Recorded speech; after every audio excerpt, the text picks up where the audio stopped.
AG ನ್ಯೂಸ್ಗೆ ಸ್ವಾಗತ. ಅರಸೀಕೆರೆ ತಾಲೂಕಿನ ಜೆಸಿಪುರದಿಂದ ಅರಸೀಕೆರೆಗೆ ಸಂಪರ್ಕಿಸುವ ಮುಖ್ಯ ರಸ್ತೆಯ ಪಡುವನಹಳ್ಳಿ ಬಳಿ ಭಾನುವಾರ ರಾತ್ರಿ ಚಿರತೆಯೊಂದು ಕಾಣಿಸಿಕೊಂಡಿದ್ದು ಸ್ಥಳೀಯರು ಹಾಗೂ ವಾಹನ ಸವಾರರಲ್ಲಿ ತೀವ್ರ ಆತಂಕ ಸೃಷ್ಟಿ ಮಾಡಿದೆ. ಜೆಸಿಪುರ ಮಾರ್ಗವಾಗಿ ಅರಸೀಕೆರೆಗೆ ಬರುವ ರಸ್ತೆಯ 8ನೇ ಮೈಲಿ ಕಲ್ಲಿನ ಬಳಿ ದಾರಿ ಬದಿಯ ಪೊದೆಯೊಂದರ ಮೇಲಿದ್ದ ಚಿರತೆ ರಸ್ತೆಯತ್ತ ಇಣುಕುತ್ತಿರುವುದನ್ನು ಆ ಹಾದಿಯಲ್ಲಿ ಚಲಿಸ್ತಾ ಇದ್ದ ವಾಹನ ಸವಾರರು ಗಮನಿಸಿದ್ದಾರೆ. ಇನ್ನು ರಾತ್ರಿ ವೇಳೆ ಈ ಮಾರ್ಗದಲ್ಲಿ ಬೈಕ್ ಹಾಗೂ ಇತರ ವಾಹನಗಳಲ್ಲಿ ಸಂಚರಿಸಲು ಭಯವಾಗ್ತಾ ಇದೆ. ಕತ್ತಲಾಗ್ತಾ ಇದ್ದಂತೆಯೇ ಚಿರತೆಗಳು ರಸ್ತೆ ಬದಿಗೆ ಬರ್ತಾ ಇರೋದ್ರಿಂದ ಒಂಟಿಯಾಗಿ ಸಂಚರಿಸುವುದು ಅಪಾಯಕಾರಿಯಾಗಿದೆ ಅಂತ ಸವಾರರು ತಮ್ಮ ದುಃಖವನ್ನು ತೋಡಿಕೊಂಡಿದ್ದಾರೆ.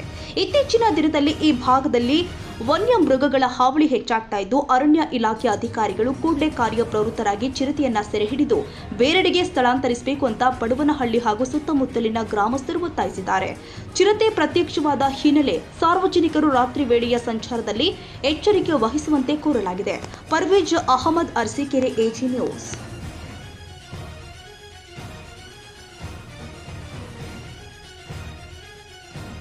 ಕನ್ನಡಿಗರ ಮೆಚ್ಚಿನ ನಿಮ್ಮ ಎಜೆ 24/7 ನ್ಯೂಸ್ ಕನ್ನಡ ವಾಹಿನಿ ಇದೀಗ ಟಿವಿಯಲ್ಲಿ ಲಭ್ಯ. ವೇಳೆ ನೋಟಿಸ್ ಕೊಟ್ಟಿದ್ರೆ ವಾಪಸ್ ತಗೋತೀವಿ. ಇವತ್ತು ವಕ್ಫ್ ಪ್ರಾಪರ್ಟಿ ಅಂತೇಳಿ ಬರ್ತದೆ ಅಂತ ಹೇಳಿದ್ರೆ ರೈತರು ಬೀದಿಗೆ ಬದಲು ಏನ್ ಮಾಡ್ಬೇಕಾಗತ್ತೆ? ಯಾರು ವೋಟ್ ಹಾಕಿಲ್ಲ ಅಂದ್ರೆ ಗ್ಯಾರಂಟಿನೆಲ್ಲ ಸ್ಟಾಪ್ ಮಾಡ್ಬಿಡ್ತೀವಿ.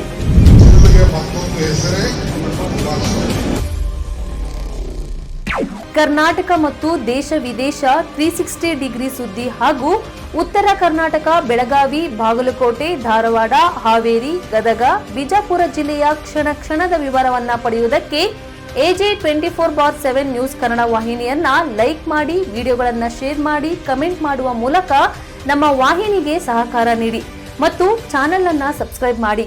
ಧನ್ಯವಾದಗಳು.